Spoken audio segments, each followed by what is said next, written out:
first thing in the year 1808 there was a real journey was started, okay, and this scientist name was English chemist John Dalton. He proposed the atomic theory. Okay, now what is atomic theory?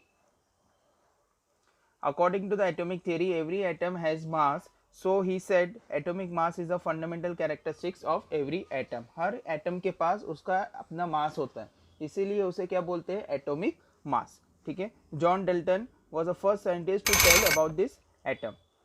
So उसके बाद the major contribution was made by the another scientist, okay, in the case of element in the year 1829, okay, and the name of the scientist is German. He was a German chemist, John Wolfgang Doereneirs. Okay, he was a scientist. He tried to classify all the elements for the first time based on the atomic theory given by Dalton. Dalton ने जो atomic theory बताई थी उसी के ऊपर उन्होंने element को classify करने की कोशिश की. अब किस तरह से element classify किया उन्होंने, we'll see.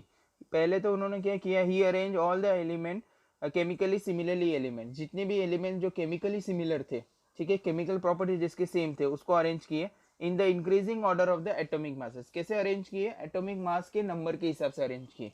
Okay, we know what is atomic masses. Atomic masses is calculated how? Number of proton plus number of neutron. Proton और neutron को जोड़ देंगे तो हमें atomic mass कोई भी element का मिल सकता है. In a group of 3, किस तरह से arrange किए? 3-3 का group उन्होंने बनाया. Okay, which is one known as Doereneirs triad. Doereneirs उनका नाम था, triad उनका सरनेम नहीं था. Triad was the title which was given to him because triad का मतलब होता है try, मतलब 3. 3-3 के ग्रुप में उन्होंने एलिमेंट को अरेंज किया था, इसीलिए उनको बोलते हैं ट्राइड्स. एग्जाम्पल देते हैं किस तरह से अरेंज किया था. लेट अस सी. देखिए 3 एलिमेंट्स है, element lithium, sodium and potassium. Symbol Li, sodium का Na एंड पोटेशियम का K. सबका तीनों का atomic mass is this 6.9, 23.0, 39.0. Okay, सभी इंक्रीजिंग ऑर्डर में है कि नहीं? यस, पहले 6.9 फिर 23.0 फिर 39.0, इंक्रीजिंग ऑर्डर में ही है. उन्होंने क्या किया, मैथ्स की हेल्प ली. ठीक है, उन्होंने क्या किया, फर्स्ट एलिमेंट और last element that is lithium and potassium. Lithium का क्या है 6.9 एंड पोटेशियम का क्या है 39.0. इन दोनों को इन्होंने क्या कर दिया, ऐड कर दिया, डिवाइड बाई 2 कर दिया. देखिए किस तरह से 6.9 plus 39.0 divide by 2, it becomes what 45.9. okay, divide by 2, so that is final answer is 22.95. okay, this is the final answer. अब 22.95 और सोडियम का देखिए एटॉमिक मास कितना है 23. तो क्या वो सिमिलर है? Yes, they are almost similar. तो इस तरह से ट्राइड ने अपना एक लॉ बनाया. In a triad atomic mass of the middle element is approximately the mean of the atomic mass of the other 2 element.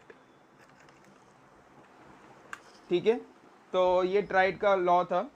In a triad the atomic mass of the middle element is approximately the mean of the atomic mass of other 2 element. Okay, मतलब first और last element का जो हम लोग mean निकालेंगे, ठीक है, वो बीच के एलिमेंट के एटॉमिक मास के नंबर के बराबर आएगा. और भी एग्जांपल देखते हैं हम लोग.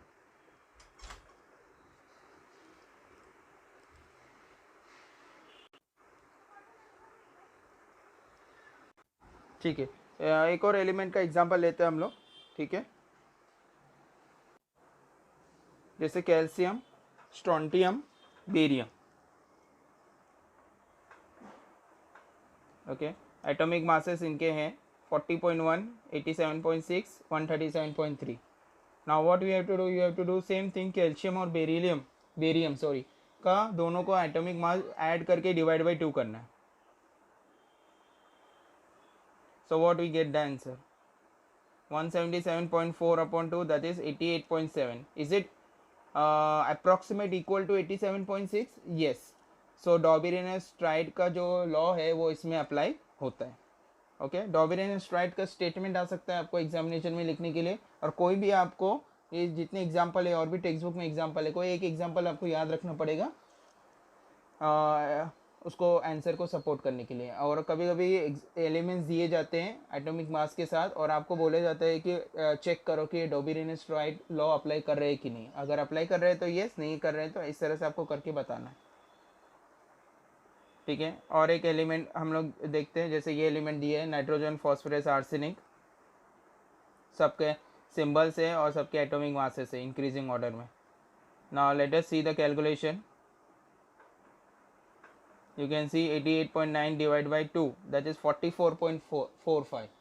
Is it equal to 31.0? Obviously not, ठीक है, बहुत डिफरेंस आ रहा है ये वैल्यू में, तो ये इसका मीन का जो अप्रोक्सीमेट वैल्यू है इक्वल नहीं है, ठीक है। इसका मतलब ये डॉबिनेंस लॉ जो लॉ है वो फॉलो नहीं कर रहा है, तो मतलब उसके डॉबिनेंस के कुछ लिमिटेशंस थे। लिमिटेशन मतलब उनके कुछ लिमिट थे कि भाई इतने ही वो एलिमेंट्स पे क्लासीफाई अप्लाई हो सकते हैं, बाकी सब एलिमेंट पे वो अप्लाई नहीं हो रहे थे, ठीक है। इसके लिए वो फेल हो चुका था डॉबिनेंस।